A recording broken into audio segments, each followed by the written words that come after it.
A long time ago, in a galaxy far, far away, Las Vegas, Nevada, two asteroids collided and a star was born. Her name is Carrie Fisher, and she's here to present this year's Lifetime Achievement Award.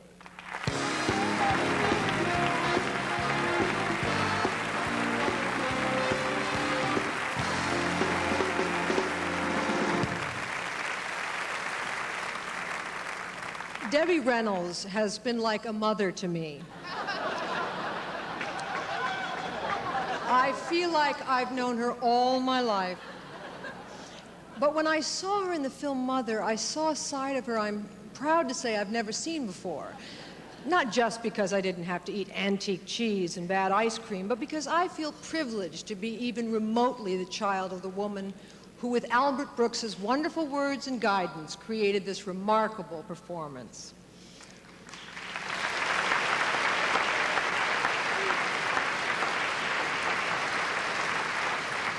But it wasn't enough that I admired her performance in this film, not to mention on stage in over 50 films in her life. It seemed now she was getting not only the reviews of a lifetime, but nominations and yet another star on the Walk of Fame. All she needs now is one more star to make up for her 3 horrendous marriages. No, it appears that my mother is a film star again, and I was in danger of disappearing into her ample shadow. So I did something drastic. I called George Lucas and asked him to re-release the Star Wars trilogy.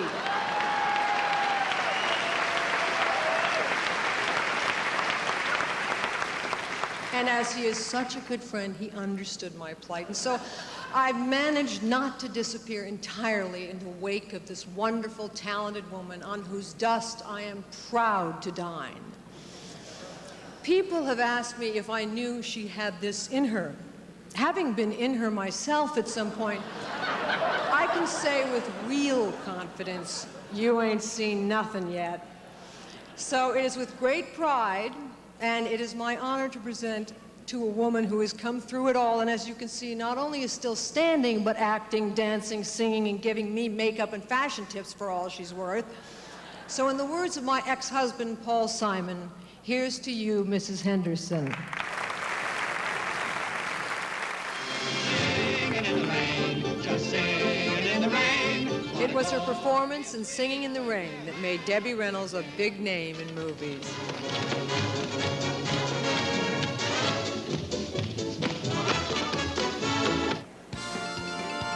Debbie had become everyone's childhood sweetheart, and with boundless energy and a great talent for musical comedy, she went on to star in some 50 films along with TV shows and Broadway.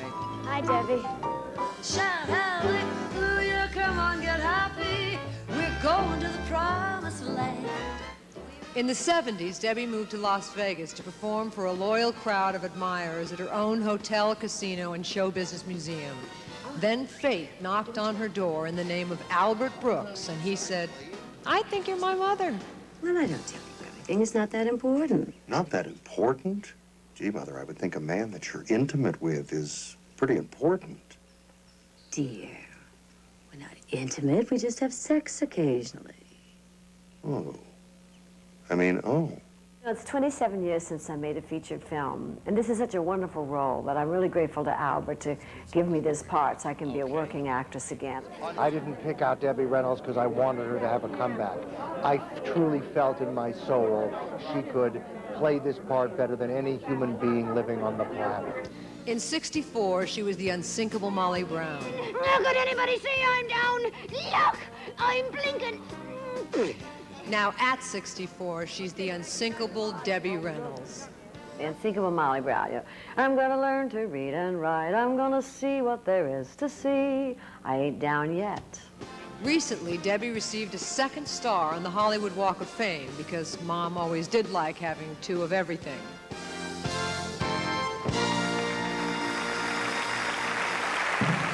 Mama.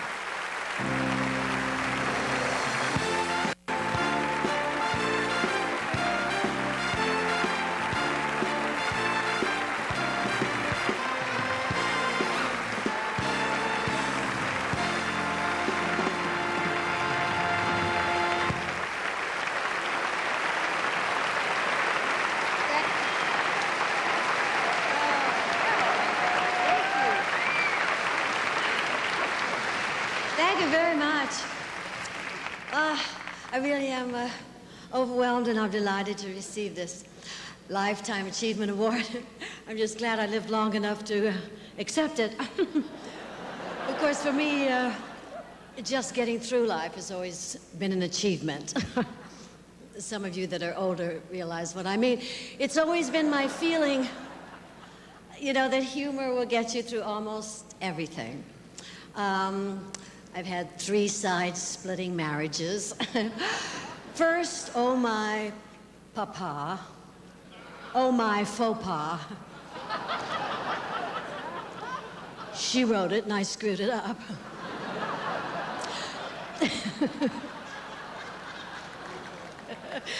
There's the shoe man, of course, and then, well, I haven't figured out the 3rd one yet, but that one's into too. But looking back at life, it's sort of a humorous way. You know, you have to have humor about it. There's all kinds of humors, farce humor, gallows humor, I think that they call it, but no one in my life was actually hung, which brings me to Albert Brooks. A man who was truly endowed with creative talent. She wrote that one too, Albert. And wit. I want to thank you for the wonderful role that you were so believing in me to give me. It's just a great part, and I like to thank you for letting me reveal my shy and controlling side. For 20 years, I was known as Tammy, the girl next door, and then for the next 20 more years, I was known as Princess Leia's mother. And now, I finally get my own identity back, and a week later, they released Star Wars. Thank you, George. It's enough with the Force. So, 40 years ago, it just seems like yesterday, I think it was 48, L.B. Mayer called me into his office and he said, Debbie, you're going to star in Singing in the Rain. And it never entered my mind that one day I'd be considered a distinguished film actress like Courtney Love.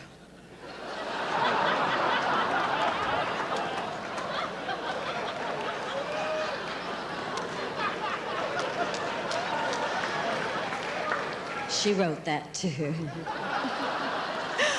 No, but if by coming here, and I want to accept this Lifetime Achievement Award, if by my coming here just gets one more person to my hotel in Vegas, I'll be very grateful. Drop by anytime. Thank you.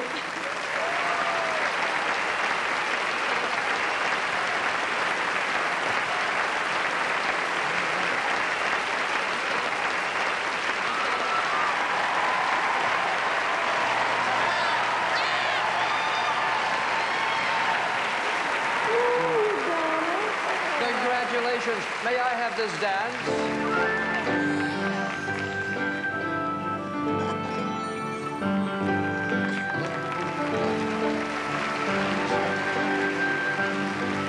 Wave to the people. Wave to the people. Yes,